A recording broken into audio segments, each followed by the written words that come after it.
Hello दोस्तों। आज हम देखेंगे new NCERT class 7 social science का चैप्टर 5, जिसका नाम है साम्राज्यों का उदय। जैसा कि हमने इसकी पिछली कक्षाओं में देखा कि कैसे जनपद से महाजनपद बने, अब हम देखेंगे कि महाजनपद कैसे साम्राज्यों में बदल गए, कैसे साम्राज्य बने और अनेक साम्राज्यों का उदय कैसे हुआ। कौटिल्य के अर्थशास्त्र से, ये जो अर्थशास्त्र किताब है ये किस पर आधारित है? तो राजनीति पर आधारित है।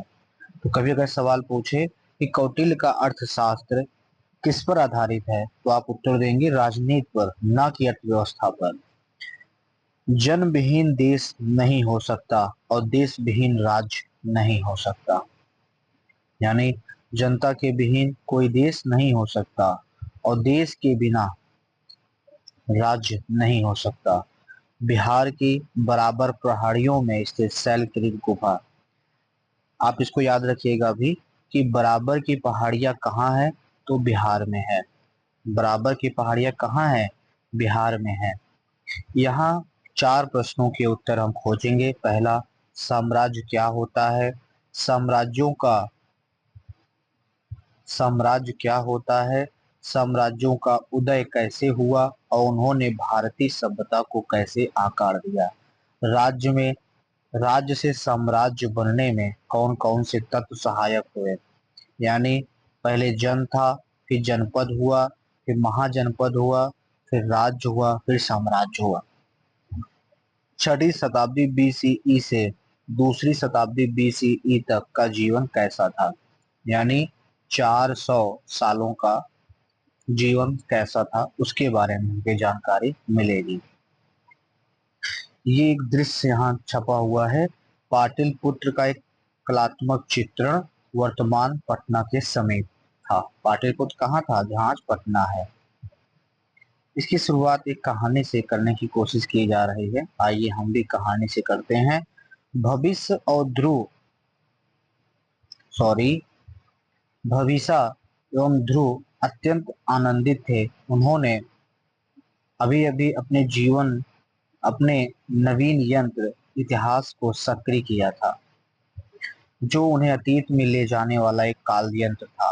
अपने इतिहास के अध्याय से संकेत ग्रहण कर उन्होंने अपनी प्रथम यात्रा के लिए पाटलिपुत्र भ्रमण का निश्चय किया।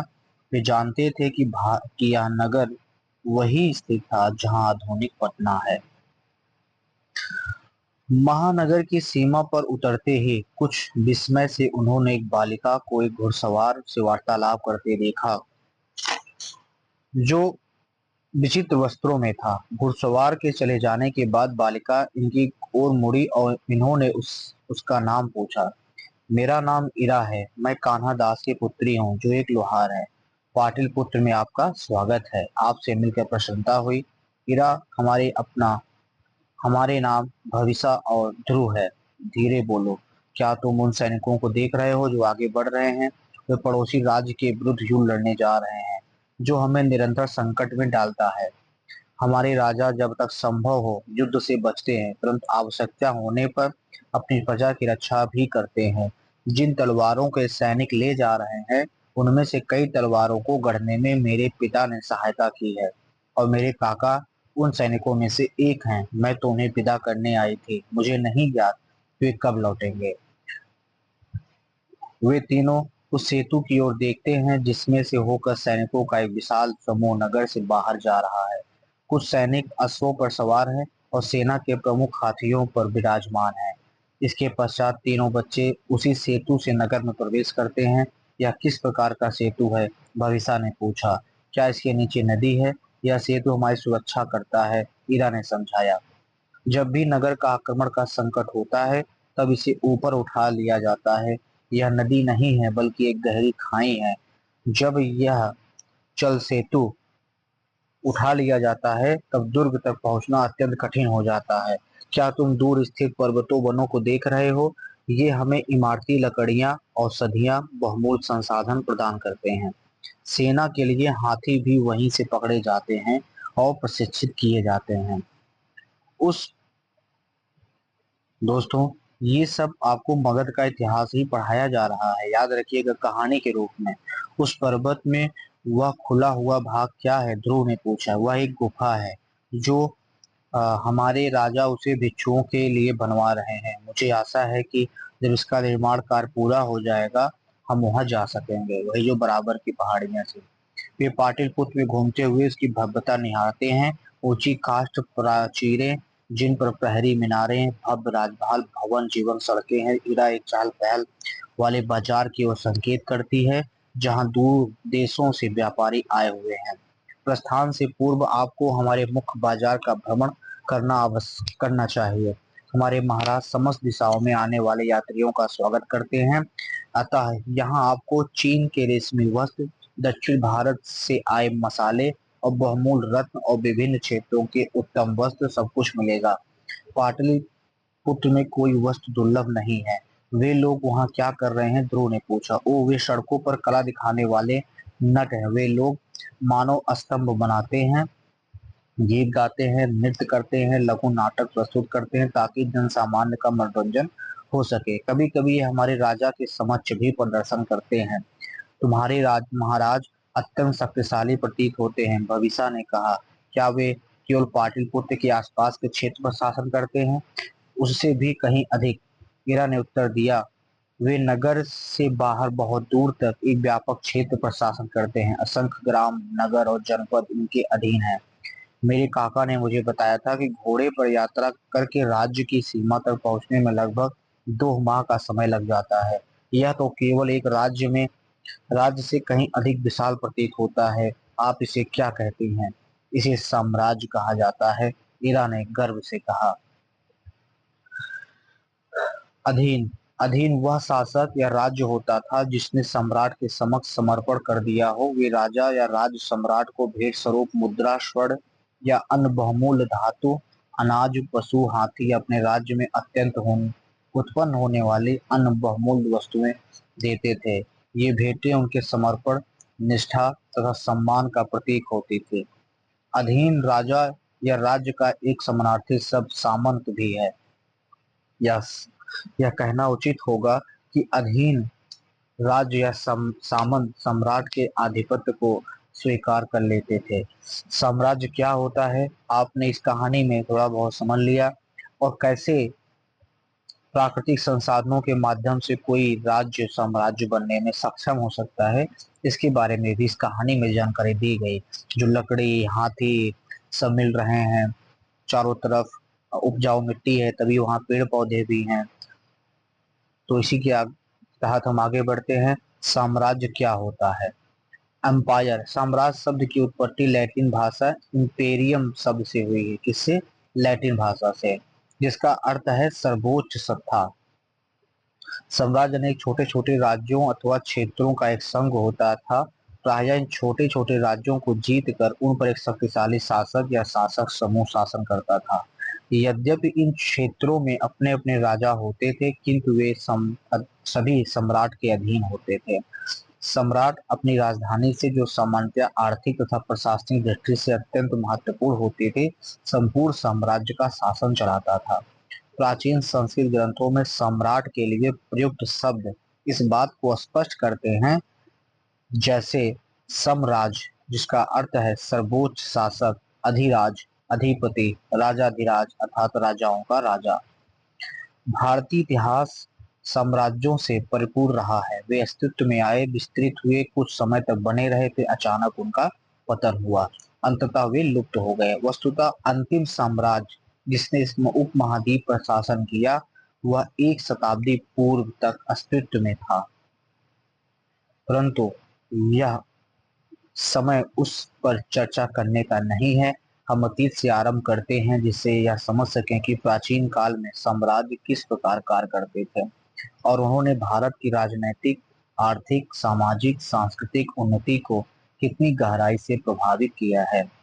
अब हम देखेंगे साम्राज्य की विशेषताएं क्या होती थी। सम्राट के अपने अधीन राज्यों और राजाओं का केंद्रित प्रभुता। सबसे वन, अधीन राज्यों एवं राजाओं पर नियंत्रण। साम्राज्य विस्तार या बाह्य आक्रमण से रक्षा हेतु सेना रखना, शासन संचालन हेतु प्रशासनिक तंत्र का निर्माण एवं संचालन, क्षेत्रों के प्रबंधन, कर संग्रह, विधि व्यवस्था बनाए रखने इत्यादि के लिए अधिकारियों की नियुक्ति, संचार मार्ग, राजमार्ग, नदी व नौवहन, अनुलोकित कार्य संरचनाओं का निर्माण जिससे प्रशासन, व्यापार एवं जन कल्याण सुचारू रूप से चल सके, कला, साहित्य, धर्म, दर्शन तथा ज्ञान केंद्रों को प्रोत्साहन, विधि निर्माण, मुद्रा निर्गत, माप तौल की मानक प्रणाली की स्थापना तथा व्यापार नियमन, संसाधनों, कृषि उत्पादन का नियंत्रण, उनका विनियमन। आइए पता लगाएं। साम्राज्य विस्तृत भूभाग में फैले हुए होते थे, जिनमें अनेक प्रकार की भाषाएं, परंपराएं, संस्कृतियां वाले जन रहते थे। आपके विचार में सभी लोग सौहार्दपूर्ण रहें, यह सम्राटों ने कैसे सुनिश्चित किया होगा? समूह में विचार विमर्श करें और कक्षा में अपने विचार प्रस्तुत करें। दोस्तों, आप विचार करें। एक विशाल साम्राज्य का संचालन करना अनेक प्रकार की कठिनाइयों से भरा होता था, फिर भी कोई राजा अपना राज्य बढ़ाकर सम्राट क्यों बनना चाहता था? नीचे कुछ संभावित उत्तर दिए गए हैं, आप चाहें तो इसमें से कोई उत्तर जोड़ सकते हैं। संपूर्ण विश्व पर शासन करने की महत्वाकांक्षा, एक बड़े प्रदेश को नियंत्रण में रखना एक ऐसा रूपक है जिससे संकेत मिलता है कि वह विशाल क्षेत्र पर अधिकार करना चाहता था।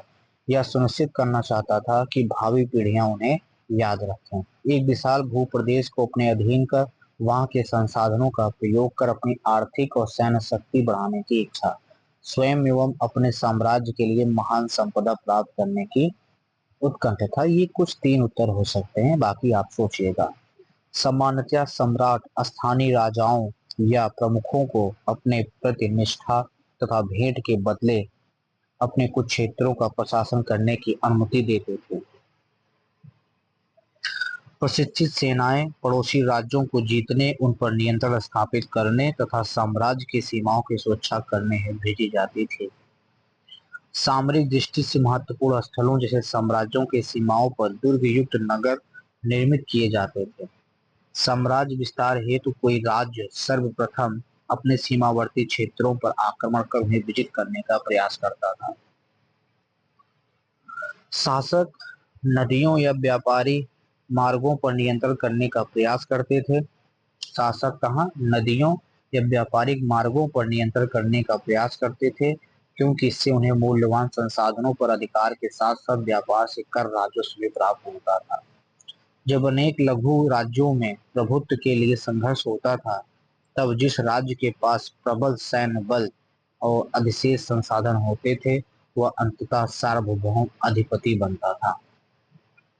जब अनेक लघु राज्यों में प्रभुत्व के लिए संघर्ष होता था, तब जिस राज्य के पास प्रबल सैन्य बल तथा अधिशेष संसाधन होते थे, वह अत्यंत सार्वभौम अधिपति बनता था। भाई, जिसके पास संसाधन ज्यादा होंगे, जिसके पास सैन्य बल ज्यादा होगा, वही अधिपति बनेगा। व्यापार, व्यापारिक मार्ग और श्रेणियां, ये क्या है? व्यापार, व्यापारिक मार्ग, श्रेणियां पे खास तौर से ध्यान रखें।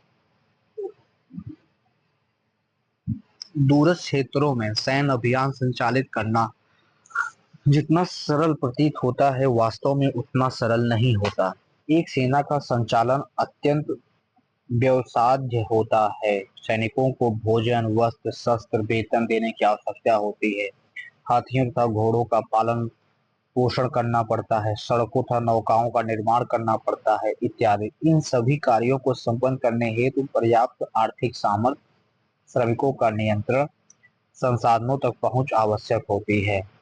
अब हम यह बात समझ सकते हैं कि आर्थिक गतिविधियां, विशेषकर उत्पादन तथा व्यापार, किसी साम्राज्य को बनाए रखने के लिए एवं प्रजा की समृद्धि और जीवन की गुणवत्ता के लिए अत्यंत आवश्यक है। दोस्तों, आर्थिक गतिविधियां, विशेषकर क्या? उत्पादन तथा व्यापार, किसी साम्राज्य को बनाए रखने के लिए और प्रजा की समृद्धि और जीवन की गुणवत्ता के लिए अत्यंत आवश्यक है। उत्पादन यानी कृषि और व्यापार, यह प्रत्येक सुशासक के चिंतन का विषय होना चाहिए कि कैसे हम व्यापार और कृषि को बढ़ावा दे सकें। संपूर्ण साम्राज्य में तथा इसके बाहर भी व्यापारिक मार्गों की स्थापना एवं नियंत्रण अत्यधिक महत्वपूर्ण हो जाता है। यानी व्यापारिक मार्गों की स्थापना करनी चाहिए, अच्छा सुगम बनाना चाहिए।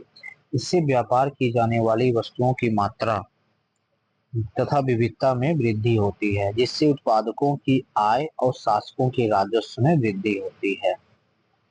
प्राचीन भारत के संदर्भ में विचार करें तो उस काल में व्यापार की प्रमुख वस्तुएं क्या रही होंगे। साहित्यिक ग्रंथों एवं प्रतात्विक उत्खननों के आधार पर यह ज्ञात होता है कि वस्त्र, सुगंधित पदार्थ, कृषि उत्पाद, रत्न, हस्तशिल्प की वस्तुएं, विविध पशु प्रमुख व्यापारिक वस्तुएं थी। यह व्यापार केवल भारत तक सीमित नहीं था, अनेक भारतीय वस्तुएं स्थल मार्ग एवं जल मार्ग से दूरस्थ देशों तक जाती थी। यानी हम भारत के बाहर भी इसका व्यापार करते थे। अधिकांश स्थितियों में व्यापारी पृथक रहकर अपना व्यापार नहीं करते थे, उन्होंने शीघ्र ही अनुभव किया कि सामूहिक रूप से कार्य करना अधिक अधिक लाभकारी होगा। इसी से श्रेणियों का विकास हुआ। तो कभी अगर पूछे श्रेणियां क्या हैं, तो व्यापारियों का समूह। श्रेणियां व्यापारियों, शिल्पकारों, साहूकारों, कृषकों के प्रभावशाली संगठन होते थे। देख रहे हैं, उपलब्ध प्रमाणों के अनुसार प्रत्येक श्रेणी में एक प्रमुख जो सामान्यतया निर्वाचित होता था तथा कुछ कार्यकारी अधिकारी होते थे, जिनमें सभी प्रकार के नैतिक गुण अपेक्षित थे। दो कारणों से व्यापारी श्रेणियों श्रेणियां एक विशेष संस्था के रूप में मानी जाती थी। प्रथम, वे ऐसे लोगों को एकत्र करती थी जो परस्पर प्रतिद्वंदी नहीं अपितु सहकर्मी बन जाते थे। उन्होंने समझ लिया था कि संसाधनों, बाजारों की सूचनाओं, मांग आपूर्ति की स्थिति, श्रमिक व्यवस्था आदि का परस्पर साझाकरण सभी के लिए लाभकारी होता है। द्वितीय, जैसा कि प्राचीन ग्रंथ में कहा गया, कृषक, व्यापारी, पशुपालक, साहूकार, शिल्पकार सभी अपने अपने वर्ग हेतु नियम बनाने में स्वतंत्र होते थे। दूसरे शब्दों में श्रेणियों को अपने आंतरिक नियमों का निर्माण करने की स्वतंत्रता थी। श्रेणियों को अपने आंतरिक नियमों का निर्माण करने की क्या थी? स्वतंत्रता थी, तथा राजा इसमें हस्तक्षेप नहीं करता था। और वह ऐसा करता भी क्यों, जब व्यापार फल फूल रहा हो। श्रेणियां भारत के विशाल भूभाग पर विस्तृत थे, अनेक शताब्दियों तक विद्यमान रहीं। जब वे औपचारिक रूप से समाप्त हो गईं, तब भी वे भारतीय व्यापार और वाणिज्य गतिविधियों को प्रभावित करती रहीं। यह भारत यह प्रभाव आज भी भारत के व्यापार और व्यवसाय में देखा जा सकता है। यह संस्था भारतीय समाज के स्वसंगठित होने के अद्भुत क्षमता का उत्कृष्ट उदाहरण है। यह संस्था भारतीय समाज के स्वसंगठित होने की अद्भुत क्षमता का उदाहरण है। प्राचीन ग्रामीण इकाई जिसमें विविध समितियां एवं परिषदें होती थी, इस व्यवस्था का अन्य उदाहरण है। वस्तुतः कोई भी प्रबुद्ध शासक तभी श्रेष्ठ कहलाता था जब वह स्थानीय संस्थाओं को स्वायत्त रूप से कार्य करने दे, और यदि वे संस्थाएं संतोषजनक रूप से कार्य कर रही हों तो उसमें हस्तक्षेप न करें। यहाँ पे एक मानचित्र दिया हुआ है। लगभग 500 बीसी के पश्चात कुछ महत्वपूर्ण व्यापारिक मार्ग तथा उन पर अंकित महत्वपूर्ण नगर, उत्तरापथ, दक्षिणापथ का विशेष ध्यान। दोस्तों, ये आप देख सकते हैं, ये उत्तरापथ, ये मार्ग उत्तरापथ का है और ये मार्ग दक्षिणापथ का है जो इधर से इधर आ रहा है। अब रेड वाला क्या है? अन्य मार्ग बनाए गए हैं। अब महत्वपूर्ण नगर आप देखिए, सीबीपुर, तक्षशिला, हस्तिनापुर, श्रावस्ती, वैशाली, पाटिलपुर, चंपा, प्रागज्योतिषपुर, राजगिरी, ताम्रलिप्ति, कलिंगनगर, कौशाम्बी, उज्जैनी, द्वारका, भरूकस, सुपारा, प्रतिष्ठान, स्वर्णगिरी, कांचीपुरम, कावेरीपट्टनम, मदुरई, मछेड़ी आदि हो जाएगा। आगे हम देखते हैं मगध का उदय। व्यापारिक मार्गों के मानचित्र का अवलोकन करें, उन भौगोलिक विशेषताओं की पहचान करें जिन्होंने व्यापारियों को उपमहाद्वीप में यात्रा करने में सहायता की। उन सड़कों पर तत्कालीन समय में परिवहन के कौन कौन से साधन उपलब्ध रहे होंगे, अनुमान लगाइए। मगध का उदय कैसे हुआ? मगध का उदय कैसे हुआ, इसको हम अगले वीडियो में देखेंगे। तब तक के लिए धन्यवाद। अब हम देखेंगे मगध का उदय। दोस्तों 16 महाजनपद थे, तो 16 महाजनपद में मगध के आसपास, मगध के पास से कौन से संसाधन थे जिसकी वजह से वो सभी महाजनपदों में सबसे पहले महाराज, सबसे पहले साम्राज्य बनने में कामयाब है, उसी के बारे में यहाँ जानकारी मिलेगी। तो मगध का उदय 6ठी से 4ठी शताब्दी बीसीई का काल उत्तर भारत में परिवर्तन का समय था। मतलब 600 बीसीई से 400 बीसीई तक क्या था? परिवर्तन का काल था, 200 वर्षों तक। इससे पूर्व हम महाजनपद उत्तर तथा मध्य भारत के बड़े गणराज्यों और उनकी सभा व्यवस्थाओं का संक्षेप में अध्ययन कर चुके हैं। इन्हीं में से एक था मगध, आधुनिक दक्षिण बिहार और उसके आसपास का क्षेत्र, जो एक महत्वपूर्ण राज्य के रूप में उभरा और कई राज्यों का विलय कर भारत के प्रथम साम्राज्य की नींव का आधार बना। प्रारंभिक शक्तिशाली राजाओं में अजातशत्रु का नाम उल्लेखनीय है। जिसने मगध को शक्ति के केंद्र के रूप में स्थापित करने में अत्यंत महत्वपूर्ण भूमिका निभाई। दोस्तों अगर हम रिटन एग्जाम के पॉइंट ऑफ व्यू से देखें तो हमें ये जानना है कि मगध कैसे महाजनपद से साम्राज्य बना, यही महत्वपूर्ण सवाल है। इसे अनदेखा न करें। एक जीके का, विश्व के दो महान धार्मिक व्यक्तित्व सिद्धार्थ गौतम जो आगे चलकर बुद्ध और वर्धमान जो महावीर के नाम से प्रसिद्ध हुए, दोनों ही मगध सम्राट अजातशत्रु के समकालीन थे। दोस्तों इस चीज को आप याद रखिएगा कि अजातशत्रु जो मगध का सम्राट था,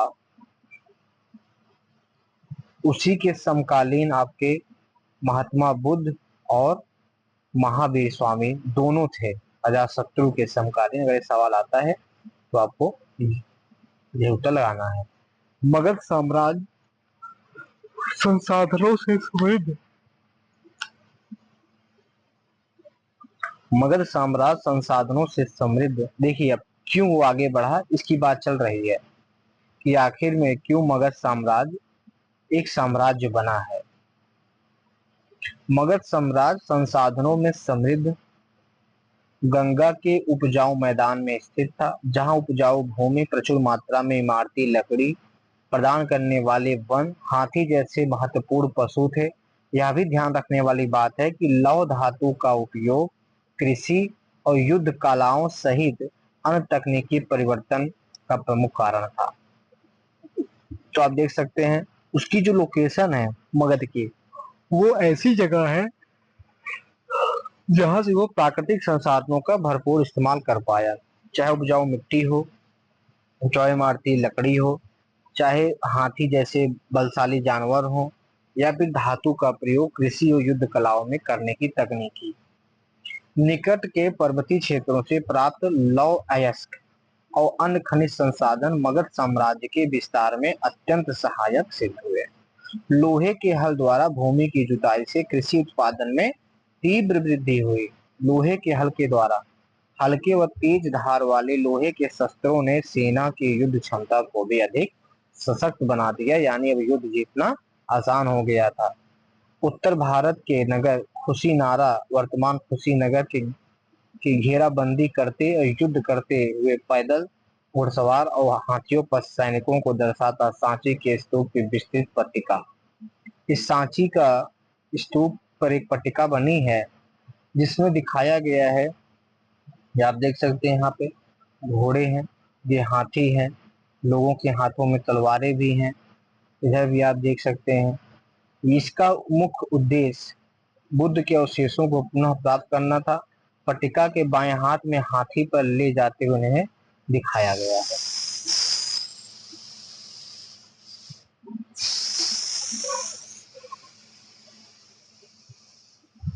अधिशेष अन्न उत्पादन से अधिक लोगों को कला एवं शिल्प की ओर उन्मुख होने का अवसर प्रदान हुआ। दोस्तों, जब आपके पास उत्पादन अधिक हो जाता है, खा आप मान लीजिए 100 किलो आपको साल भर के खाने के लिए चाहिए, आपके पास उत्पादन 1000 किलो का हो गया है, तो आप 900 केजी क्या करेंगे, उसको आप बाजार में बेच देंगे। उस 900 रुपए से जो आपको पैसा मिला, मान लीजिए आपको 10,000 रुपए मिले, तो अब आप उसको अपने मनपसंद की कुछ वस्तुओं को खरीदना शुरू करोगे, जो कला से संबंधित हो, जैसे शिल्प से संबंधित हो, जैसे घर की सजावट के लिए आप कोई वस्तु ले सकते हो, कालीन ले सकते हो, घर के दरवाजे को अच्छा बनाने के लिए दरवाजा खरीद सकते हो। तो यही यहाँ कहा जा रहा है कि जब अन्न उत्पादन के अधिक लोगों को कला और शिल्प की ओर उन्मुख होने का अवसर प्रदान किया, जिनकी मांग साम्राज्य के भीतर और बाहर दोनों की ही जगह थे। गंगा तथा सोन नदियों से व्यापार को भौगोलिक लाभ मिलता था। दोस्तों, अगर ये गंगा नदी है, यहाँ से सोन नदी आती है, ये जहाँ मिलती है पटना यही है, यही मगध था, तो यहाँ से व्यापारिक वस्तुएं ले जाना आसान था। तो ये भी एक कारण था मगध का आगे बढ़ने का, कि सस्ता उनके पास यातायात के साधन भी उपलब्ध थे। आप देखिए कि प्राकृतिक संसाधन ने ही उसे आगे की तरफ बढ़ाया है, मगध को। इसके बाद हम देखते हैं, क्योंकि इनका उपयोग या यातायात के लिए किया जा सकता था, फलते फूलते व्यापार ने राज्य की आय में वृद्धि की तथा मगध के उत्थान में योगदान दिया। इससे व्यापार बढ़ेगा, आय में वृद्धि हो जाएगी, और फिर मगध जो है वो आगे निकल गया। आप देखिए इस क्रम बन गया। 5वीं शताब्दी बीसीई के लगभग महापद्मनंद मगध में प्रमुखता से उभरे और उन्होंने नंद वंश की स्थापना की। अभी जैसे हमने देखा अजात शत्रु था, अजात शत्रु के समकालीन महात्मा बुद्ध और महावीर दोनों थे। उसके बाद क्या हुआ कि महापद्मनंद मगध में प्रमुखता से उभरे और उन्होंने नंद वंश की स्थापना कर दी। उन्होंने छोटे छोटे राज्यों को सफलतापूर्वक संगठित किया तथा अपने साम्राज्य का विस्तार उत्तरी और पूर्वी भारत में किया। उत्तरी ऊपर, पूर्वी इधर। जैसे जैसे उनकी अर्थव्यवस्था समृद्ध हुई, उन्होंने अपनी आर्थिक शक्ति के प्रदर्शन हेतु सिक्कों का प्रचलन किया। देखिए, जब आपके पास पैसे, आर्थिक समृद्धि आएगी, तब आप सिक्कों की तरफ जाओगे ताकि प्रशासन अच्छे से चल सके। ग्रीक विवरणों से ज्ञात होता है कि नंद वंश के पास एक विशाल सेना थी। ग्रीक विवरण यानी हमारे पास विदेशी साक्ष्य हैं, जिससे यह पता चलता है कि नंद वंश के पास एक विशाल सेना थी। नंद वंश के विभिन्न लेखों से ऐसा प्रतीत होता है कि इस वंश का अंतिम शासक घनानंद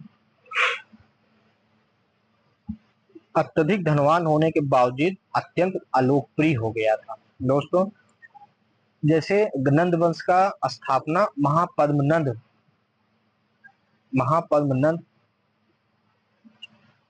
नंद वंश की स्थापना हो रही है, लेकिन इसका सबसे अंतिम जो शासक है वो घनानंद है।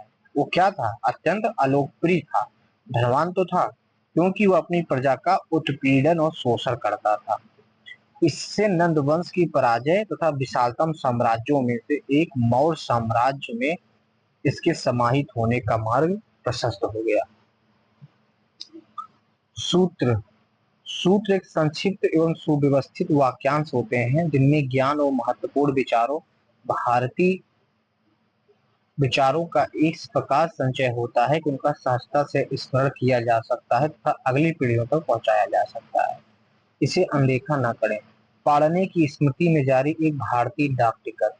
प्रसिद्ध संस्कृत व्याकरणाचार्य कौन? प्रसिद्ध व्याकरणाचार्य पाणिनि का समय भी लगभग 5वीं शताब्दी ईसा पूर्व में ही माना जाता है, जब नंदों का राज्य था। नंदों के राज्य के समय ही पाणिनि भी था। उन्हें एक प्राचीन संस्कृत ग्रंथ अष्टाध्यायी की रचना के लिए जाना जाता है, जिसमें 3996 सूत्रों के माध्यम से संस्कृत व्याकरण के नियमों का संकलित किया गया है। तो पाणिनि कब थे? लगभग 500 बीसीई, जब नंद वंश का शासन चल रहा था। इन्होंने कितने 3996 सूत्र लिखे हुए हैं। क्या नाम है? अष्टाध्यायी है, जो संस्कृत का व्याकरण है। ठीक है, इसमें यौनो ग्रीक का आगमन, यहाँ लिखा हुआ है यौनो ग्रीक का आगमन। आप याद रखेंगे यहाँ पे कि नंद वंश के बाद मौर्य साम्राज्य स्थापित हुआ है, यहाँ पे बात लिखा हुआ है। आइए उसके आगे देखें हम। यौनो ग्रीक का आगमन, ग्रीक से ही पता चलता है कि विशाल सेना थे। जब भारतीय उपमहाद्वीप के पूर्वी भाग में स्थित मगध में विविध घटनाएं घटित हो रही थी, उस समय उत्तर पश्चिम क्षेत्र में क्या हो रहा था? दोस्तों, अगर ये भारत का मैप है, ठीक, मान लीजिए ये भारत का मैप है, तो कहने का आशा ये है, यदि यहाँ पे तो मगध चमक रहा था, अजात शत्रु का समय था, फिर नंदों का समय आया, फिर मौर्यों का समय आया, तो यहाँ क्या हो रहा था इस भाग में? उस समय उत्तर पश्चिमी क्षेत्र में क्या हो रहा था? यह भाग एक प्राचीन मार्ग के निकट स्थित था। यह भाग एक प्राचीन मार्ग के निकट, प्राचीन मार्ग यहाँ सिल्क रोड बोलते हैं, जो भूमध्य सागरीय क्षेत्र को भारत से जोड़ता था। भूमध्य सागरीय क्षेत्र को सिल्क से, यहाँ भूमध्य सागर मान लो है, पाकिस्तान अफगानिस्तान उधर जाएंगे तो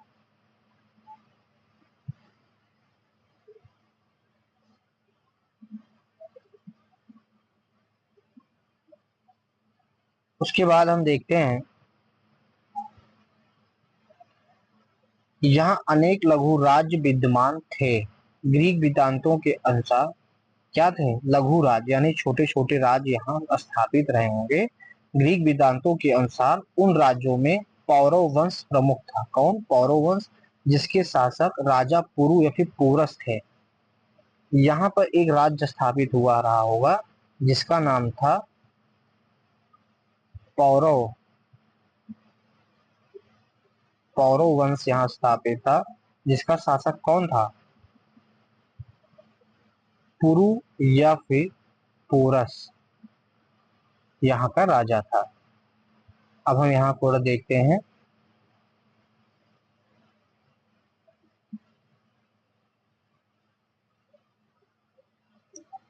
ये आप देखिए, ये इंडिया है, ठीक, भारत यहाँ है। हाइडे, आप देख सकते हैं हाइडेस्पीच बैक्टीरिया, बैक्टीरिया, ये कैस्पियन सागर, सूजा, बेबीलोन, मिस, मेफिस, अलेक्जेंड्रिया, भूमध्य सागर यहाँ है, काला सागर, आइसस, गौगा मेला, ग्रैनकस, और ये है पहला अरब सागर, फारस की खाड़ी, पारसी पोलिस। दोस्तों, अभी हम इसके बारे में पढ़ेंगे। सांकेत का अलेक्जेंडर का साम्राज्य, अलेक्जेंडर मतलब कौन? सिकंदर।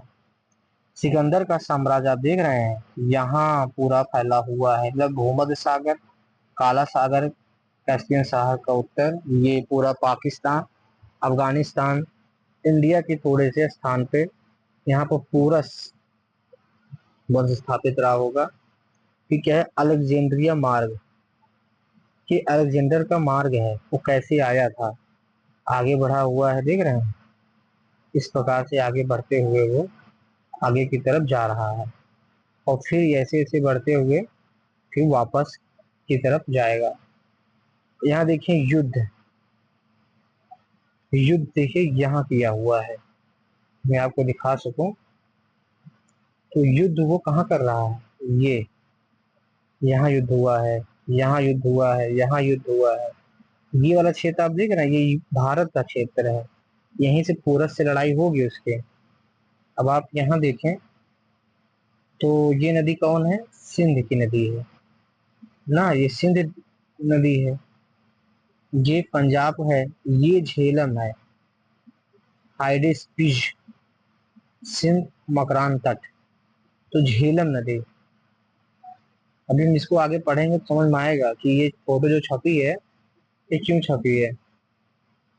झेलम, असम में सिकंदर जो है लड़ते लड़ते झेलम तक आ जाएगा सिंध को पार करते हुए। कौन था? ग्रीक या फिर यवन था, यवन या फिर ग्रीक था। आइए हम पढ़ते हैं।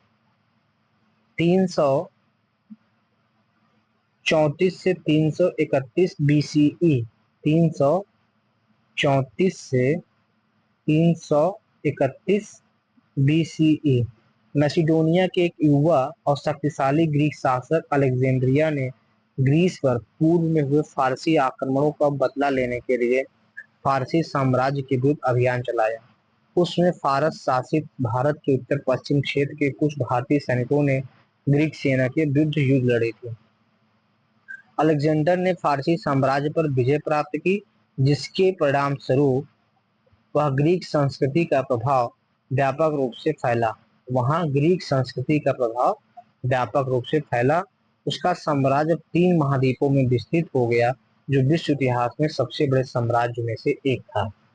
आप देख सकते हैं 3 महाद्वीपों में ना, ये आप देखें मिस्र में है, अफ्रीका महाद्वीप, आप यहाँ देखें भूमध्य सागर, काला सागर, ये यूरोप में है, ये आप देख रहे हैं तो ये पश्चिम एशिया में है, तो एशिया में भी है, 3 कॉन्टिनेंट में था। वो यहाँ से युद्ध लड़ने के लिए फारस की तरफ आया हुआ था। झेलम का इधर नाम हो सकता है हाइडेस्पिज, नाम हो सकता है। ठीक, आगे पढ़ेंगे, इसे अनदेखा न करें। फारसी और ग्रीक साम्राज्यों में प्रांतों के शासक क्षत्रप थे। फारसी और ग्रीक साम्राज्यों में प्रांतों के शासक कौन थे? क्षत्रप थे, जिन्हें सम्राट जैसे अलेक्जेंडर ने सुदूर प्रदेशों का प्रबंधन के लिए पीछे छोड़ दिया था। तो फारसी और ग्रीक साम्राज्यों में जो प्रांत होता था, उसका जो हेड होता था, उसको क्या कहते थे? क्षत्रप कहते थे। मात्र अधिकारी होने के बावजूद इन क्षत्रपों के पास महत्वपूर्ण शक्ति और स्वतंत्रता थी। क्या आप अनुमान लगा सकते हैं कि इनके लिए इतनी शक्ति का प्रयोग करना कैसे संभव था? आपके विचार में अलेक्जेंडर संपूर्ण विश्व पर राज क्यों करना चाहता था? इससे वह क्या प्राप्त करना चाहता था? जब युद्ध के उपरांत अलेक्जेंडर ने राजा पुरु से पूछा कि उसके साथ कैसा व्यवहार किया जाए, तब पुरु ने उत्तर दिया, एक राजा की तरह। इस उत्तर में प्रभावित होकर अलेक्जेंडर ने उन्हें उनके ही राज्य का क्षत्रप नियुक्त कर दिया। अपने शिक्षकों की सहायता से राजा और पुरु अलेक्जेंडर के मध्य हुए युद्ध के विषय में और अधिक विवरण प्राप्त करें। अपने शोध के साथ साथ अपनी कल्पना शक्ति का उपयोग करते हुए इस युद्ध दृश्य का नाट्य मंचन भी करें। फारस वापस आकर अलेक्जेंडर को विद्रोह तथा राजनीतिक उछल पुछल का सामना करना पड़ा। बेबीलोन में बीमारी पड़ने और मात्र 32 वर्ष की आयु में निधन के बाद उसका विशाल साम्राज्य शीघ्र ही उसके सेनापतियों क्षत्रपों के बीच विभाजित हो गया, जिन्होंने अपने स्वतंत्र राज्य में स्थापित कर लिया। दोस्तों, अलेक्जेंडर बहुत कम उम्र में ही उसकी डेथ हो गई। लगभग कब हो गई? उसकी डेथ हो गई है 32 वर्ष की एज में। इतनी कम एज में इसकी मृत्यु हो गई और इतने ही उम्र में उसने 3 महाद्वीपों पर अपने राज्य को फैला लिया था। इसके अलावा हम देखते हैं कि जैसे ही वो मरा, उसके सभी राज्य जिसको वो क्षत्रपों को दिया था, वो स्वतंत्र होने लगे। इससे पता चलता है कि अलेक्जेंडर का जो प्रशासन था वो लंबे समय तक टिक नहीं पाया। 327 से 325, 324 से 323, दुनिया के अंतिम छोर तक पहुंचने के लिए उत्सुक अलेक्जेंडर ने आगे पूर्व की ओर बढ़ते हुए भारत में अपना अभियान प्रारंभ किया। पंजाब में राजा पोरस को पराजित किया और स्थानीय जनजातियों शासकों के भीषण प्रतिरोध का सामना करते हुए कई नगरों में नरसंहार किया। यानी पंजाब में किसकी शासक, कौन शासक था? पौरव वंश का राजा पोरस था, तो उसको पराजित भी किया। ग्रीक अभिलेखों में उल्लेख है कि कुछ लड़ाइयों में महिलाओं ने पुरुषों के साथ कंधे से कंधा मिलाकर युद्ध किया। अलेक्जेंडर स्वयं एक युद्ध में गंभीर रूप से घायल हो गया था। थके हुए और घर की याद में उसके सैनिकों ने लड़ने की इच्छा को खो दी और भारत में गंगा नदी की ओर जाने से इनकार कर दिया। अतः अलेक्जेंडर की सेना का एक भाग फारस की ओर पीछे हट गया, लेकिन दक्षिण में तटीय मार्ग और ईरान के सघन रेगिस्तान क्षेत्रों से कई यात्राओं के परिणाम स्वरूप प्यासा, भूख और बीमारी के कारण उसके सैनिकों की भारी क्षति हुई। अलेक्जेंडर का जिम्नोसोफिस्टों के साथ संवाद। जिम्नोसोफिस्टों के साथ संवाद। अलेक्जेंडर ने भारतीय ऋषियों के एक समूह के बारे में सुना था, जिन्हें ग्रीक लोग जिम्नोसोफिस्ट या नग्न दार्शनिक कहते थे, शायद इसलिए कि वो बहुत कम कपड़े पहनते थे, जो अपनी बुद्धिमत्ता के लिए प्रसिद्ध थे। अलेक्जेंडर ने पहेलियों के रूप में कठिन प्रश्नों के साथ उन्हें चुनौती दी तथा यह चेतावनी दी कि वो गलत उत्तर देने वाले को मृत्युदंड देगा। जिम्नोसोफिस्टों ने अलेक्जेंडर के प्रश्नों का शांति बुद्धिमत्ता से उत्तर दिया। अलेक्जेंडर दार्शनिकों के उत्तर से प्रभावित हुआ और अंत में सभी दार्शनिकों को मुक्त कर दिया। सदियों से इस घटना के अनेक संस्करण प्रचलित हैं, जो इसे इतिहास की सबसे रोचक दार्शनिक घटनाओं में से एक बनाता है। एक विवरण के अनुसार अलेक्जेंडर ने पूछा, जीवन या मृत्यु में कौन अधिक शक्तिशाली है? एक ऋषि ने उत्तर दिया, जीवन, क्योंकि वह लंबा है, जबकि मृत्यु नहीं। अलेक्जेंडर ने फिर प्रश्न किया, कोई व्यक्ति सबसे अधिक प्रिय कैसे हो सकता है? उत्तर आया, यदि वह सबसे अधिक शक्तिशाली है और फिर भी भय उत्पन्न नहीं करता है, संभवतः यह शक्तिशाली शासक के लिए एक संकेत था।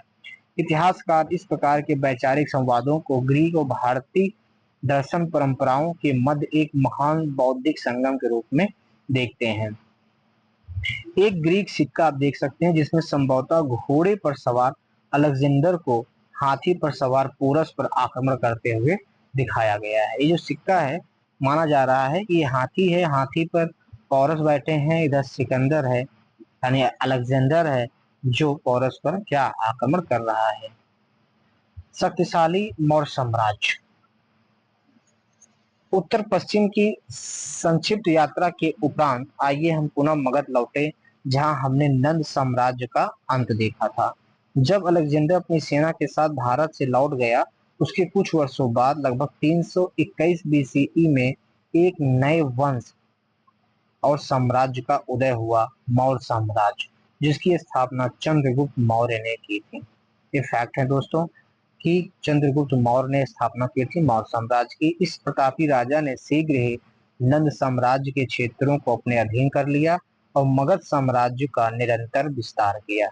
कई विवरणों के अनुसार चंद्रगुप्त ने यह कार्य एक कुशल योग्य मार्गदर्शक कौटिल्य की सहायता से किया। कौटिल्य यानी चाणक्य, जिन्होंने राजनीति, शासन, अर्थव्यवस्था के अपने ज्ञान का उपयोग करके एक ऐसा साम्राज्य स्थापित किया जो भारतीय इतिहास के महानतम साम्राज्यों में से एक है। कौटिल्य की कहानी। आइए हम थोड़ा कौटिल्य के बारे में जाने।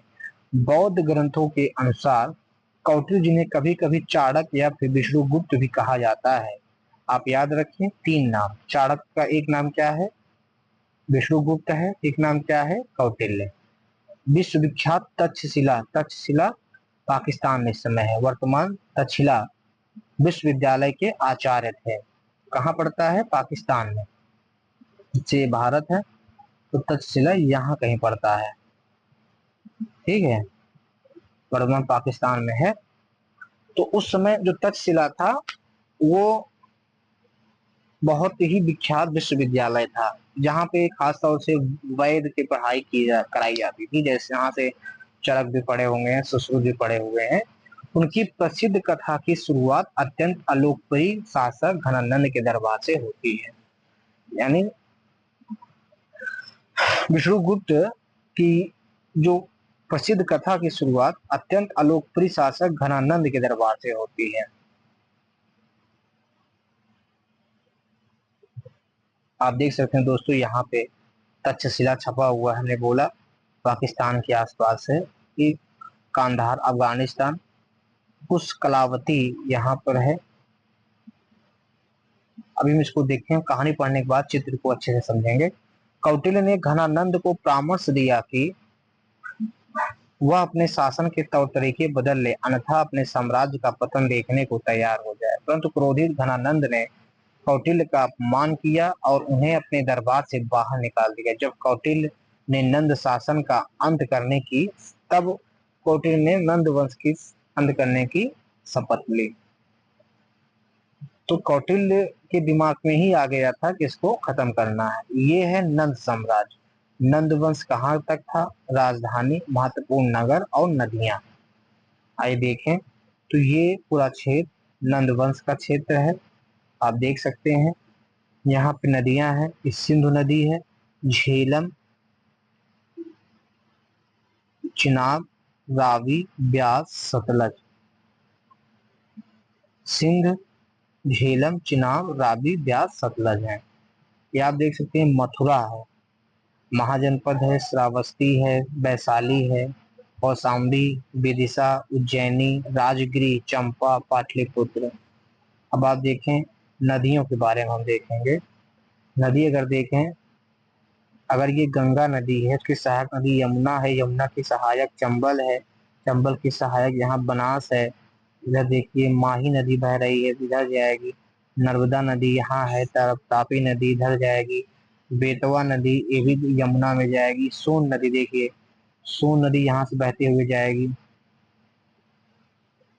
पाटलिपुत्र की तरफ जाएगी। राजगिरी हो गया, सुवर्ण रेखा हो गया, महानदी है, तेल, ब्राह्मणी, इंद्रावती। आप देख सकते हैं तीस्ता नदी देखिए, मानस से ब्रह्मपुत्रा की सहायक नदी है। तीस्ता नदी कभी गंगा की होती थी। कोसी नदी है, घाघरा नदी है, बराक है, ब्रह्मपुत्रा है, गोदावरी नदी इधर आएगी, वेन गंगा नदी है, भीमा है, कृष्णा है, तुंगभद्रा, ये सब किसकी सहायक नदी है? कृष्णा की। ये देखिए पेन्नार नदी है, पलार है, पोन्नार है, कावेरी नदी है। फिर इधर हम देखें मौर्य साम्राज्य, मुख्य राजधानी, क्षेत्रीय राजधानी, अन्ननगर। ये मौर्य साम्राज्य है। मौर्य साम्राज्य देखिए कहाँ तक फैल गया, सुदूर दक्षिण तक आ गया।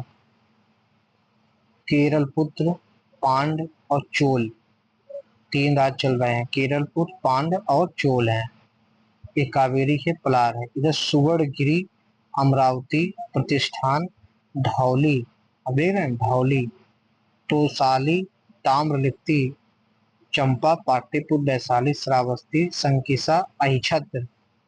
ये मथुरा है, उज्जैनी है, विदिशा है, सांची है, यहाँ है पुष्कलावती, तक्षशिला। मौर्य चंद्रगुप्त मौर्य का उदय। चंद्रगुप्त मौर्य की उत्पत्ति और साहसिक कार्यों के विषय में कई कहानियां विख्यात हैं, लेकिन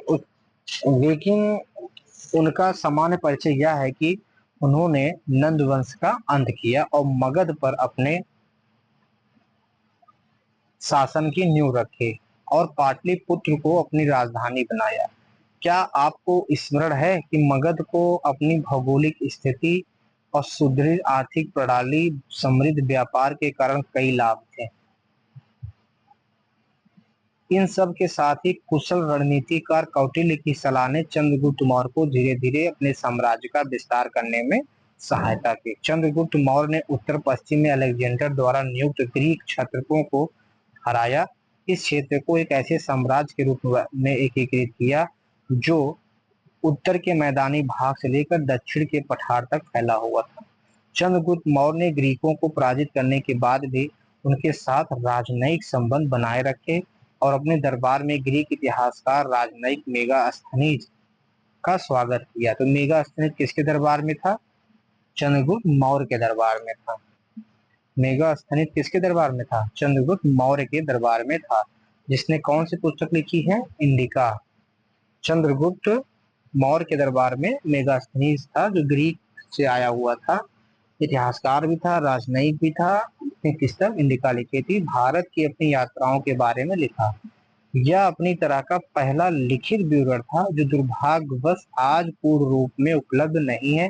इसके कुछ अंश बाद के ग्रीक विद्वानों द्वारा उद्धृत किए गए। कौटिल्य की राज्य संबंधित अवधारणा। इंडिका का जो पूर्ण विवरण हमें उपलब्ध नहीं है, नहीं तो हम और भी कुछ जान सकते थे। यह पहला लिखित विवरण था। कौटिल्य के पास एक स्पष्ट दृष्टिकोण था कि राज्य की स्थापना, प्रबंधन और सुदृढ़ीकरण कैसे किया जाना चाहिए। कौटिल्य राज्य के बारे में क्या सोचता था? अपनी प्रसिद्ध रचना अर्थशास्त्र, दोस्तों याद रखें, कौटिल्य की लिखी गई किताब का नाम क्या है? अर्थशास्त्र, जिसका शाब्दिक अर्थ है शासन और अर्थशास्त्र का विज्ञान। अर्थशास्त्र का शाब्दिक अर्थ है शासन और अर्थशास्त्र का विज्ञान में उन्होंने रक्षा, अर्थव्यवस्था, शासन, प्रशासन, न्याय, नगर नियोजन, कृषि व्यवस्था तथा लोक कल्याण जैसे कई विषयों में दिशा निर्देशों का वर्णन किया है। उनकी प्रमुख राजनीतिक अवधारणाओं में एक साप्तांग सिद्धांत है, जिसके अनुसार राज्य 7 भागों में विभाजित होता है। दोस्तों, साप्तांग सिद्धांत कौन दिया था? तो चाणक्य ने दिया हुआ है या फिर कौटिल्य ने दिया हुआ है। साप्तांग सिद्धांत कौन दिया हुआ है? हम कहेंगे साप्तांग सिद्धांत कौटिल्य ने दिया हुआ है, जिसके अनुसार राज्य 7 भागों में विभाजित होना चाहिए। तो 7 क्या है, आइए हम यहाँ देखते हैं। जैसे कौटिल्य का साप्तांग सिद्धांत, राजा अर्थात स्वामी, एक पार्षदों, मंत्रियों, अन्य उच्च अधिकारियों का समूह यानी अमात्य। ठीक, फिर देखेंगे राज्य क्षेत्र तथा उसमें निवास करने वाली जनसंख्या यानी जनपद। फिर देखेंगे किले, बंद, कस्बे और नगर यानी दुर्ग। राज्य कोष या राज्य की संपत्ति यानी कोष। रक्षा एवं कानून,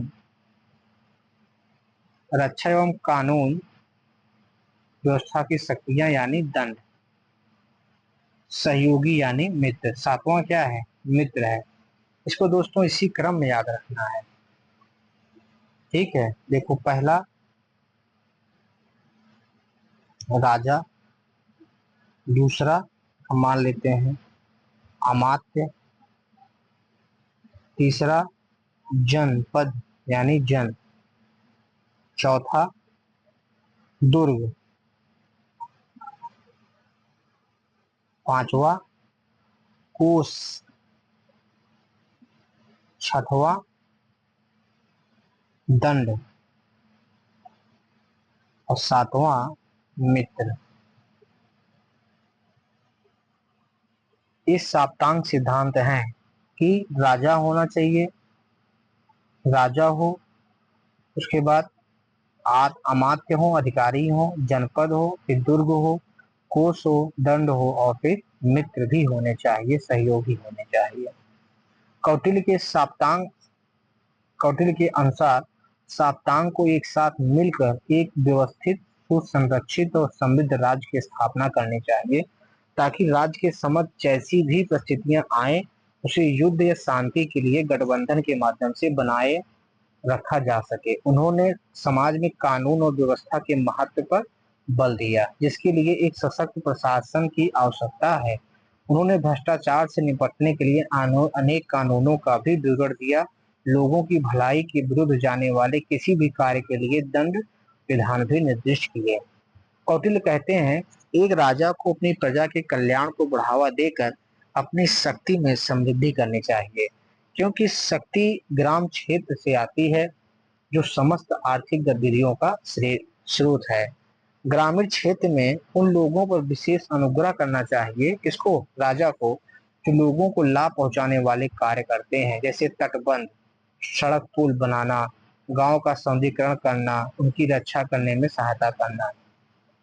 आपके अनुसार ग्रामीण क्षेत्र का विशेष ध्यान रखना क्यों महत्वपूर्ण है? सोचिएगा। कौटिल्य के शासन का मूल दर्शन भारतीय मूल्यों के अनुरूप है। अपनी प्रजा की प्रसन्नता में राजा की प्रसन्नता निहित है। दोस्तों, अपनी प्रजा की प्रसन्नता में राजा की प्रसन्नता निहित है। प्रजा की भलाई में उसकी भलाई है। राजा को केवल वही अच्छा नहीं मानना चाहिए जो उसे प्रसन्न करे, बल्कि जिसकी प्रजा को अच्छा लगे उसे अपने लिए भी वही लाभदायक मानना चाहिए। दूसरे शब्दों में, राजा चाहे कितना भी शक्तिशाली क्यों न हो, उसे सदैव प्रजा के हितों को प्राथमिकता देनी चाहिए। फिर हम यहाँ एक सोचने के लिए है, अपनी कक्षा में सामूहिक चर्चा आयोजित करें और कौटिल्य के साम्राज्य के प्रति विचारों की विशेषताओं की तुलना आधुनिक राष्ट्र से करें। शांति का चयन करने वाला राजा। मौर्य वंश के एक और राजा अशोक के बारे में पढ़ेंगे। 268 से 232 बीसीई थे। चंद्रगुप्त के पौत्र अशोक को प्रशासनिक और धार्मिक दृष्टि से अनेक महत्वपूर्ण उपलब्धियों का श्रेय दिया जाता है। अशोक कौन थे? चंद्रगुप्त के पौत्र थे। अपने शासन के आरंभिक काल में अशोक अत्यंत महत्वाकांक्षी थे। उन्हें विरासत में एक विशाल साम्राज्य प्राप्त हुआ था, जिसे उन्होंने भारतीय उपमहाद्वीप के दक्षिणी भाग को छोड़कर संपूर्ण भूभाग में विस्तृत किया। दक्षिणी भाग को छोड़कर संपूर्ण भूभाग में विस्तृत किया, वही जो दूरवर्ती था यहाँ छोड़ के बाकी पूरे जगह। इसमें वर्तमान बांग्लादेश, पाकिस्तान, अफगानिस्तान के कुछ भाग भी सम्मिलित थे। दोस्तों याद रखें कि अशोक के साम्राज्य में बांग्लादेश, अफगानिस्तान, पाकिस्तान के भाग भी सम्मिलित थे। फिर देखते हैं, हालांकि राज्य विस्तार की प्रक्रिया में घटित एक युद्ध ने अशोक के जीवन की दिशा बदल दी। उनके एक शिलालेख के अनुसार उन्होंने एक बार कलिंग, आधुनिक उड़ीसा पर आक्रमण किया और भयंकर युद्ध लड़ा। युद्ध क्षेत्र में भारी विनाश और मृत्यु को देखकर अशोक ने हिंसा का परित्याग कर यथासंभव शांति और अहिंसा के मार्ग को अपनाने का निर्णय लिया, जो महात्मा बुद्ध की शिक्षा के अनुरूप था। कलिंग के युद्ध करने के बाद अशोक का हृदय परिवर्तन हो गया और वो शांति और अहिंसा का मार्ग अपना लेते हैं, जो महात्मा बुद्ध की शिक्षाओं पर आधारित था। शिलालेख क्या होता है? वर्तमान संदर्भ में एक राजा या अधिकारियों द्वारा जनहित के लिए निर्देशित एक आधिकारिक घोषणा होता है। दूत कौन होता है? प्रायः कूटनीतिक प्रकृति के विशेष कार्य के लिए भेजा गया व्यक्ति ही दूत कहलाता है। आइए विचार करें, अशोक ने अपने शिलालेखों में कलिंग युद्ध का उल्लेख किया है। वे चाहते तो इसका उल्लेख न करके भविष्य की पीढ़ियों के समक्ष स्वयं को एक शांतिपूर्ण, परोपकारी और राजा के रूप में प्रस्तुत कर सकते थे। आपके विचार में उन्होंने विनाशकारी युद्ध का उल्लेख अपने शिलालेखों में क्यों किया?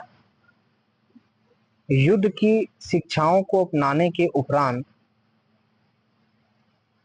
अशोक ने बुद्ध के संदेश को दूर दूर तक प्रसारित करने के लिए श्रीलंका, थाईलैंड, मध्य एशिया, उससे भी आगे तक दूत भेजे। कहाँ कहाँ? श्रीलंका, थाईलैंड, मध्य एशिया तक।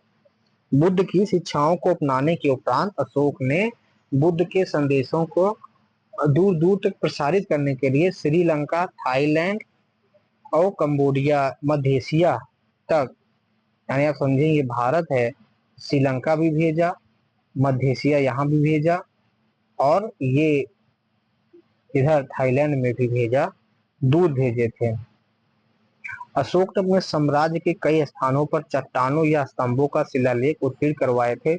इसलिए इतिहासकारों ने कभी कभी अशोक को महान संचारक भी कहा है। क्या कहा है? महान संचारक, क्योंकि उस समय भी अशोक तमाम शिलालेखों को गढ़वा करके, लगवा करके, उत्कीर्ण करवा करके लोगों से संचार कर रहा था। जैसे आज मन की बात की जाती है, वैसे ही अशोक उस समय शिलालेखों के माध्यम से बात करता था, तो महान संचारक भी कहते हैं। इन शिलालेखों ने जन सामान्य के लिए संदेश थे और उन्हें धर्म का पालन करने के लिए प्रोत्साहित किया गया था। अधिकांश शिलालेख भारत के कई भागों में लोकप्रिय प्राकृतिक भाषा में उत्कीर्ण है। याद रखें दोस्तों कि ज्यादातर उसके जो शिलालेख हैं वो किस भाषा में है? प्राकृत भाषा में है। किस भाषा में है? प्राकृत भाषा में है। आपको याद होगा, अभी आगे पढ़ेंगे फिलहाल। ये शिलालेख ब्राह्मी लिपि में लिखे गए थे। भाषा थी प्राकृत, लेकिन लिपि कौन थी? वो थी ब्राह्मी लिपि। इसको याद रखें कि प्राकृत थी, प्राकृत भाषा थे, लेकिन लिपि ब्राह्मी थी। लिपि क्या थी? ब्रह्मी थे। ब्रह्मी भारत की सभी क्षेत्रीय लिपियों की जननी मानी जाती है। इसको याद रखें दोस्तों कि जो ब्रह्मी लिपि है वो ब्रह्मी भारत की सभी क्षेत्रीय लिपियों की जननी मानी जाती है। हमने ब्रह्मी लिपि में लिखित प्राकृतिक भाषा का उल्लेख किया है। इसका अर्थ है सरल शब्दों में, भाषा वह है जो हम बोलते हैं, जबकि लिपि वह है जिसमें हम एक भाषा को लिखते हैं। क्या आप हमारे दैनिक जीवन में ऐसे जरा सोच सकते हैं? हिंदी हम बोलते हैं, देवनागरी लिपि में हम उसको लिखते हैं। अब हम आगे देखेंगे, ये सांकेतिक का है। प्रमुख शिलालेख ऋण से हैं, लघु शिलालेख पिरामिड बिना है, स्तंभ शिलालेख है, लघु स्तंभ शिलालेख है, गुहा अभिलेख है, वर्तमान अंतरराष्ट्रीय सीमा है। आइए अब हम देखते हैं। आप यहाँ देखें, कंधार, कंधार में बृहद या फिर प्रमुख शिलालेख है। मानसेहरा में भी है, कालसी में भी है, धौली में है, गिरनार में है। ठीक है, अब देखें लघु शिलालेख। लघु शिलालेख देखें आप, ब्रह्मगिरी कर्नाटका, मास्की मास्की में है और बैराट में भी है। अब हम बात करेंगे लघु स्तंभ लेख। लघु स्तंभ लेख अमरावती, सांची, सारनाथ, लुम्बिनी जगहों पर है। ये बराबर पर्वत क्या है? ये गुफा अभिलेख है।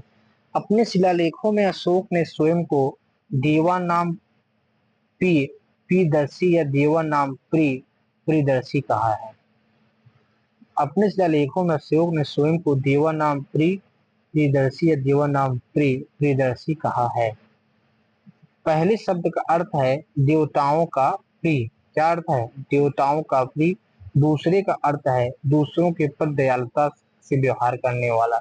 देवा नाम प्रियदर्शी देवताओं का प्रिय बोलते हैं। ठीक, वहीं पे देवा नाम प्रियदर्शी यानी दूसरों के प्रति दयालुता रखने वाला। वास्तव में शिलालेखों की भाषा से स्पष्ट होता है कि वह स्वयं को एक परोपकारी और दयालु शासक के रूप में चित्रित करने में रुचि रखते थे। आइए से संबंधित उदाहरण देखें। हालांकि कुछ दक्षिणी राज्य मौर्य साम्राज्य का भाग नहीं थे, लेकिन अशोक ने उनके समग्र कल्याण का समर्थन किया। उन्होंने अपने साम्राज्य से बाहर भी मनुष्यों और पशुओं के लिए चिकित्सकीय सुविधाएं उपलब्ध कराने की बात कही। पशुओं के शिकार और उन पर क्रूरता पर प्रतिबंध लगाया। पशुओं के शिकार और उन पर क्रूरता पर क्या लगाया? प्रतिबंध लगाया। आवश्यक होने पर उनके लिए उपचार का आदेश दिया। इस प्रकार यदि विचार किया जाए तो सम्राट अशोक प्रकृति और वन्य जीव संरक्षण के संदर्भ में इस प्रकार प्रथम राज्य थे। दोस्तों, हम देखते हैं कि सम्राट अशोक प्रकृति और वन्य जीव संरक्षण के संदर्भ में प्रथम राज्य थे, प्रथम राजा थे। यहाँ पे एक छोटा सा फोटो छपा हुआ है। गुजरात के गिरनार में स्थित अशोक के शिलालेख के एक अंश का चित्र, दिल्ली में स्थित फिरोज शाह कोटला के टोपरा स्तंभ का शिलालेख। कैसे इसमें लिखा हुआ है आप देख सकते हैं प्राकृत भाषा में। उन्होंने अपने साम्राज्य की मुख्य सड़कों के किनारे नियमित अंतराल पर विश्राम गृहों का निर्माण, कुएं बनवाए ने फलदार छायादार वृक्षों को लगवाने के बारे में अपने अभिलेखों में उल्लेख किया है। उन्होंने सभी संप्रदायों को एक दूसरे के उचित शिक्षाओं को स्वीकार करने, उनका अध्ययन करने के लिए प्रोत्साहित किया। हालांकि हमें अशोक के सभी अभिलेखों को शाब्दिक रूप से स्वीकारने की आवश्यकता नहीं है। यहाँ कहा जा रहा है कि इसमें तो बहुत अच्छी अच्छी बात लिखी गई है कि वो लोगों के विश्राम के गृह बनवाए थे, कुएं बनवाए थे, फलदार छायादार वृक्ष लगवाए थे, लेकिन जरूरी नहीं कि वैसे हो भी। अशोक के सभी अभिलेखों को शाब्दिक रूप से स्वीकारने की आवश्यकता नहीं है, तथापि स्पष्ट है कि कौटिल्य के शासन दर्शन के अनुरूप उन्होंने अपनी प्रजा के कल्याण हेतु निरंतर प्रयास किया और उन तक अपने विचार पहुंचाने का प्रयास किया। इसे अनदेखा न करें। धर्म, प्रकृति में इसको क्या कहते हैं? धम्म शब्द के बारे में पढ़ा है।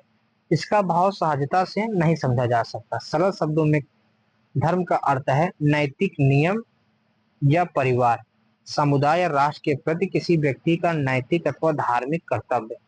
यद्यपि गहन रूप से धर्म का अर्थ है ब्रह्मांड या फिर रितम के अनुसार जीवन यापन की पद्धति। इसमें अपने कर्तव्य का सत्यनिष्ठा से निर्वहन, धर्म के अनुसार नियमों का पालन करना एवं ब्राह्मणी व्यवस्था के साथ सामंजस्य स्थापित कर जीवन यापन सम्मिलित है। इसलिए धर्म का अर्थ कर्तव्य, नियमों का पालन, सत्य, व्यवस्था, नैतिकता आदि में निहित है। आइए पता लगाएं। अशोक ने अपने अभिलेख में अपने अधिकारियों के आचरण संबंधित विस्तृत निर्देश दिए हैं। उन्होंने सुनिश्चित करने की व्यवस्था की कि अधिकारी निष्पक्षता से कार्य करें। निम्नलिखित अनुवाद को पढ़िए और बताइए कि ये उपाय साम्राज्य प्रबंधन में सहायक सिद्ध हुए होंगे, यदि हाँ तो कैसे। देवानाम्पी के अनुसार अधिकारियों नगर अध्यक्षों को निर्देश दिया गया, तुम लोग अनेक सहस्त्र प्राणियों के ऊपर नियुक्त किए गए हो, तुम्हें मनुष्यों का स्नेह अर्जित करना चाहिए। सब मनुष्य मेरी संतान हैं। जिस तरह मैं चाहता हूँ मेरी संतान इस लोक और परलोक दोनों में मंगल सुख प्राप्ति करे, उसी तरह मैं सब मनुष्यों के लिए कामना करता हूँ। तुम्हें निष्पक्षता से न्याय करना चाहिए। इन सबका मूल क्रोध का त्याग और धैर्य का पालन है। यह लेख इसलिए लिखवाया गया कि नगर न्याय शासक हमेशा सावधान रहे कि मनुष्यों को कभी अकारण कैद या यातना न दी जाए। इस उद्देश्य की पूर्ति हेतु मैं प्रत्येक 5वें वर्ष एक नम्र और दयालु महापात्र भेजूंगा, जो इसकी खोज करने के बाद देखिएगा कि मेरे आदेशों का पालन किया जाता है या नहीं। अशोक की मृत्यु के बाद मौर्य साम्राज्य लगभग आधी शताब्दी तक चलता रहा। हालांकि उनके उत्तराधिकारी साम्राज्य को एकजुट रखने में असमर्थ रहे और कई छोटे राज्य टूट गए और स्वतंत्र हो गए। देखो, मौर्य साम्राज्य भी अब देखिए टूट गया। अब सिकंदर के बारे में देखे थे, अलेक्जेंडर के बारे में, उसके मरते ही साम्राज्य टूट गया था, तो वैसे यहाँ भी हुआ। लगभग 185 बीसीई भारत ने अपनी यात्रा के दूसरे चरण की शुरुआत की। अगले अध्याय में इस यात्रा में भविष्य और ध्रुव पुनः हमारे साथ जुड़ेंगे। मौर्य काल में जीवन कैसा था। पाटलिपुत्र जैसे नगर शासन और वाणिज्यिक गतिविधि के प्रमुख केंद्र थे। नगर के पास प्रासाद, सार्वजनिक भवन, सुनियोजित सड़कें थे। एक सुव्यवस्थित कराधान प्रणाली और संगठित व्यापार के साथ राजकोषीय तंत्र भी था, जिसने साम्राज्य के विकास और समृद्धि को बढ़ावा दिया। साम्राज्य के प्रशासनिक अधिकारी, व्यापारी और कारीगर नगरीय जीवन में महत्वपूर्ण भूमिका निभाते थे। इसे अनदेखा न करें। सोहगौरा ताम्रपात्र अभिलेख, दोस्तों इसको याद रखें। सोहगौरा ताम्रपात्र अभिलेख जो चौथी तीसरी शताब्दी बीसीई का है, भारत के सबसे प्राचीन प्रशासनिक अभिलेखों में से एक है। उत्तर प्रदेश के सोहगौरा में खोजे गए इस अभिलेख पर प्राकृत भाषा में ब्रह्मलिपि में लिखा गया है। यह माना जाता है कि इसे चंद्रगुप्त मौर्य के शासनकाल में जारी किया गया था। इस अभिलेख में दुर्भिक्ष से राहत और बचाव हेतु अन्नागार की स्थापना का उल्लेख है। यह राज्य द्वारा खाद्य सुरक्षा सुनिश्चित करने और संकट के समय अपने लोगों को सहारा देने का प्रयासों पर प्रकाश डालता है। तो पहली बात यह है कि सोहगौरा ताम्रपत्र अभिलेख कहाँ से मिला था? यूपी से मिला था। किस समय का है? ये लगभग चंद्रगुप्त के समय का है, चंद्रगुप्त मौर्य के समय का है। ठीक है। किस भाषा में है? तो प्राकृत भाषा में है और ब्राह्मी लिपि में है। इसमें क्या चीज लिखा हुआ है कि जब यहाँ पे अकाल, जिसे दुर्भिक्ष भी कहते हैं, तो दुर्भिक्ष से राहत के लिए बचाव हेतु अन्नागार की स्थापना का उल्लेख है। यह खाद्य सुरक्षा को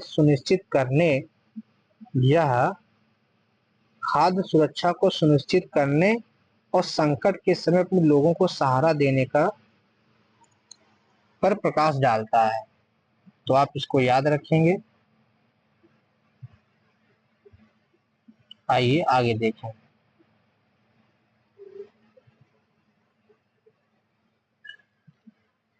मेगास्थनीज के विवरण से, मेगास्थनीज कौन सी किताब लिखा है? इंडिका लिखा है। कहाँ का था? ग्रीक का था, दूत था। विवरण से यह उस समय के समाज पर कुछ प्रकाश पड़ता है। जनसंख्या का एक बड़ा भाग कृषि में संलग्न था। जाहिर सी बात है, उत्पादन के लिए कृषि सबसे ज्यादा भूभाग पे था, सबसे ज्यादा लोग उसी में लगे थे, जो मगध साम्राज्य के लिए राजस्व का एक महत्वपूर्ण स्रोत था। कृषि से सबसे ज्यादा स्रोत था, यानी आजादी के पहले तक सबसे ज्यादा जो राजस्व आता था वो कृषि से ही आता था। एक वर्ष में दो फसलें बोई जाती थी, जो गर्मी और सर्दी दोनों में वर्षा होती थी। क्यों एक वर्ष में कितनी फसलें? दो फसलें, क्योंकि गर्मी और सर्दी दोनों में बारिश होती थी। इससे स्पष्ट होता है कि दुर्भिक्ष की संभावना कम थी और लोगों को पर्याप्त भोजन उपलब्ध था। किसी भी संभावित स्थिति के लिए अन्न भंडारों में पर्याप्त अन्न होता था। कहने का आशय है कि इमरजेंसी के लिए हमेशा अन्न भंडारों में पर्याप्त अन्न रखा हुआ होता था। अगर आसपास युद्ध छिड़ भी जाए तो किसानों को इससे बचाया जाता था और कृषि कार्य को क्षति नहीं पहुंचाई जाती थी। लोहार, कुम्हार, बढ़ई, जौहरी, अन्य कारीगर नगरों में रहते थे। कौन कौन? लोहार, कुम्हार, बढ़ई, अन्य कारीगर। नगर भली भांति योजनाबद्ध थे। सड़कों पर पहचान सूचक लगे होते थे। संदेश वाहकों के माध्यम से संचार होता था। आज जैसे मान लिए एक नगर यहाँ, एक नगर यहाँ है। आज तो हमारे पास फोन है, ठीक है, इस फोन से हम इस फोन पे फटाफट मिलाते हैं और ऐसे कनेक्शन जुड़ जाता है। लेकिन उस समय एक व्यक्ति होता था, संदेशवाहक इसको बोलते हैं। एक व्यक्ति यहाँ होता था, जैसे ही कोई संदेश आता था ये दौड़ के इधर जाता था, ये दौड़ के इधर जाता था, संदेश पहुंचाते थे। जो एक दूसरे स्थान पर संदेश पहुंचाते थे। घर लकड़ी के बने होते थे। किसके बने होते थे? लकड़ी के। 2 मंजिल तक ऊंचे हो सकते थे। आग लगने की स्थिति में सड़कों पर नियमित अंतराल पर पानी के बर्तन रखे जाते थे।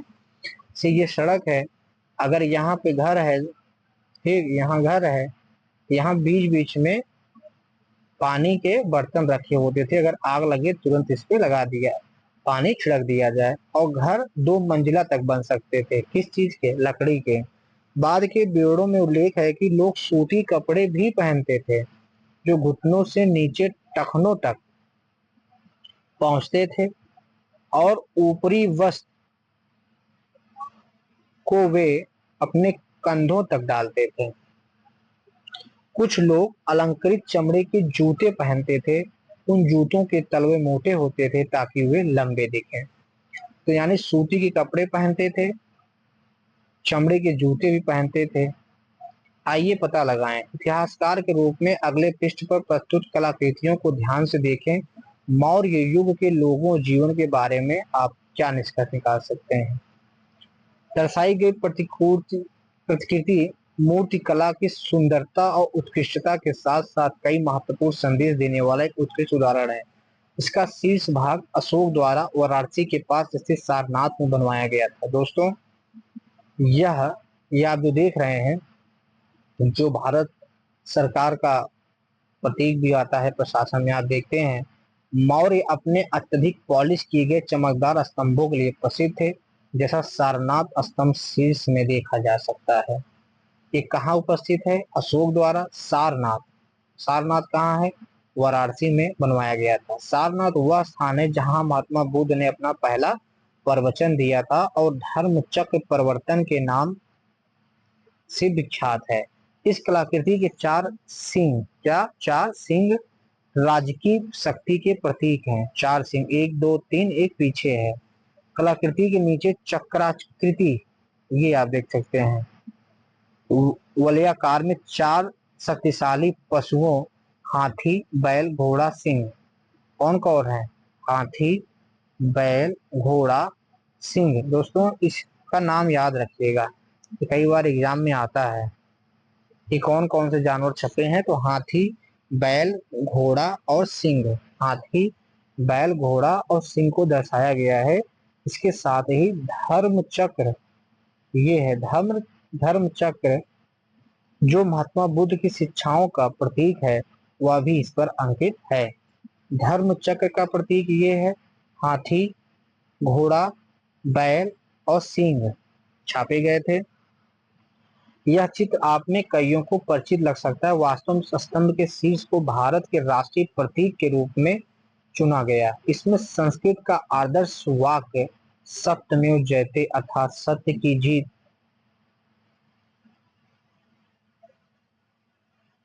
सत्य की ही विजय होती है, जोड़ा गया है। आप देख सकते हैं यहाँ सत्यमेव जयते। बाईं ओर राष्ट्रीय प्रतीक देखें, इसके अतिरिक्त हमारे राष्ट्रीय ध्वज के मध्य में एक धर्म चक्र भी अंकित है, जैसा कि आपने देखा होगा। यह आदर्श वाक्य मुंडक उपनिषद से लिया गया है। दोस्तों, सत्यमेव जयते कहाँ से लिया गया है? मुंडक उपनिषद से। कहाँ से लिया गया है? मुंडक उपनिषद से लिया गया है, इसको याद रखें। मुंडक उपनिषद से लिया गया है धर्मचक्र परिवर्तन वाला। ये कहाँ से लिया गया है? मुंडक उपनिषद से लिया गया है। पूर्ण रूप से सत्यमेव जयते नान्त्रियम के रूप में पढ़ा जाता है, जिसका अर्थ है सत्य की ही जीत होती है, असत्य की नहीं।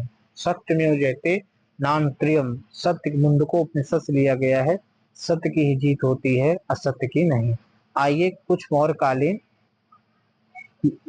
जीवन और लोगों के कुछ प्रमुख योगदान देखें। पकी हुई मिट्टी, यानी पकी हुई मिट्टी को टेराकोटा कहते हैं। याद रखिए, आप टेराकोटा कई बार सुनेंगे। टेराकोटा को, टेराकोटा क्या है? पकी हुई मिट्टी से निर्मित वस्तु से निर्मित नृत्य करती बालिका की कलाकृति, आभूषण पर ध्यान दें। देख रहे हैं, कलाकृति, आभूषण। पकी हुई मिट्टी से निर्मित देवी की मूर्ति, ये देवी जी की मूर्ति है। देवी अच्छी चवर धारण किए हुए, ये अच्छी मूर्ति है। अब देख सकते कितनी सुंदरता पॉलिशदार के साथ बनाई गई है। यहाँ देखें, सप्त मातृकाओं का मातृ देवियों की पकी हुई मिट्टी की कलाकृति एक सतत परंपरा। 2, 3, 4, 5, 6, 7 देवियों की मूर्ति है ये। पकी हुई मिट्टी की घोड़े के सिर की कलाकृति, लगाम की विस्तृत संरचना पर ध्यान दें। देख रहे हैं आप। कला और वास्तुकला के बारे में देखते हैं। ये क्या है? भारत में बनी प्राचीन संरचनाओं में सांची का महान स्तूप, ये है सांची का महान स्तूप। ये इसकी पट्टिकाएं हैं, इस पे तमाम चित्र बने हुए हैं, जो बार बार आप देखते हैं कि उसमें लिख के आता है। यह भारतीय वास्तुकला के उत्कृष्ट उदाहरणों में से एक है। इस बात पर ध्यान दें कि इसकी मूल संरचना ईंटों से बनी थी, बाद में इसमें पत्थर का उपयोग करके इसकी विस्तृत किया गया। कहा जाता है कि अशोक ने ध्यान, आराधना और अध्ययन के लिए ऐसे कई स्तूप, चैत्य और विहार बनवाए थे। फिर देखेंगे हम धौली। धौली कहाँ है? उड़ीसा में है। वर्तमान उड़ीसा की राजधानी भुवनेश्वर के समीप चट्टान में उकेरी गई एक पूर्णकाय हाथी की मूर्ति। देख रहे हैं, हाथी की मूर्ति।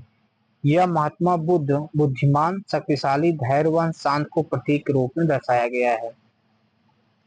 यानी यहाँ बताया जा रहा है कि जो धौली में, इसको पूरा याद रखिएगा, सवाल कभी भी आ सकता है। धौली में चट्टान पर उकेरी गई एक पूर्णकाया हाथी की मूर्ति। चट्टान पर हाथी की मूर्ति कहाँ बनी है? धौली में बनी है। यह महात्मा बुद्ध को प्रतीक के रूप में दर्शाता है, जो बुद्धिमान, शक्तिशाली, धैर्यवान, शांत का प्रतीक है। इसके निकट ही चट्टान पर अशोक का एक शिलालेख भी उत्कीर्ण है।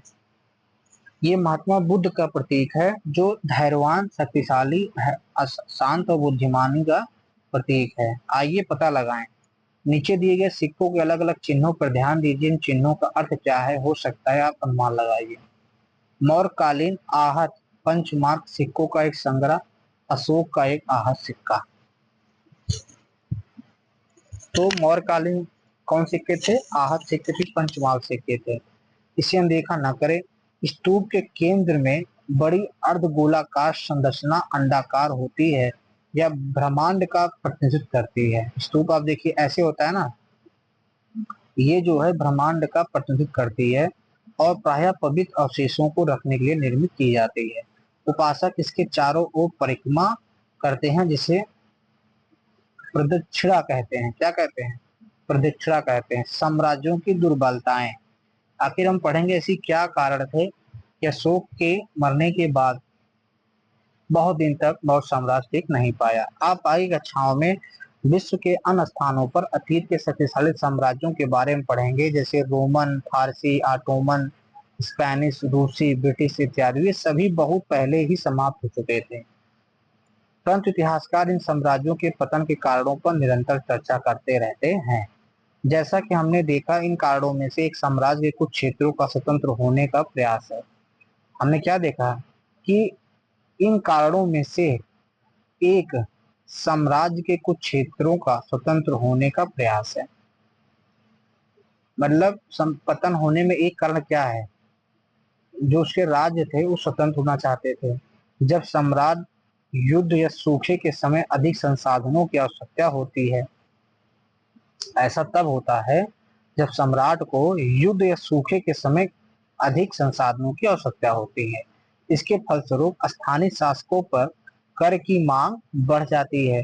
इससे उनमें असंतोष की स्थिति उत्पन्न होती है। यदि एक शक्तिशाली सम्राट के बाद एक दुर्बल सम्राट आता है, तो स्थानीय राजा या प्रमुख इस अवसर का लाभ उठाने का प्रयास करते हैं और सम्राट को कर देना बंद कर देते हैं। यदि उत्तराधिकारी क्या हो, कमजोर हो जाए। साथ ही साम्राज्य जितना बृहद होता है, उसे एक साथ संगठित करना उतना ही कठिन। बहुत बड़ा साम्राज्य हो तो संगठित करना कठिन होता है, जैसा कि अलेक्जेंडर के साथ हुआ था। सुदूर क्षेत्र प्रायः साम्राज्य से अलग होने वाले पहले क्षेत्र होते हैं। अंत में प्राकृतिक आपदाओं जैसे लंबे समय तक सूखा या बाढ़ होने के कारण आर्थिक संकट की साम्राज्य पतन का कारण बन सकते हैं। अतः साम्राज्य अपने आप में एक विरोधाभास की तरह है। एक और वे राजनीतिक एकता स्थापित कर सकते हैं, जैसे कि मौर्य साम्राज्य ने लगभग संपूर्ण भारतीय उपमहाद्वीप में किया था। तो छोटे छोटे राज्यों के बीच युद्ध को कम और समाप्त भी कर सकते हैं। वास्तव में एक सुप्रबंधित साम्राज्य छोटे युद्धरत राज्यों की तुलना में अधिक समृद्ध ला सकता है।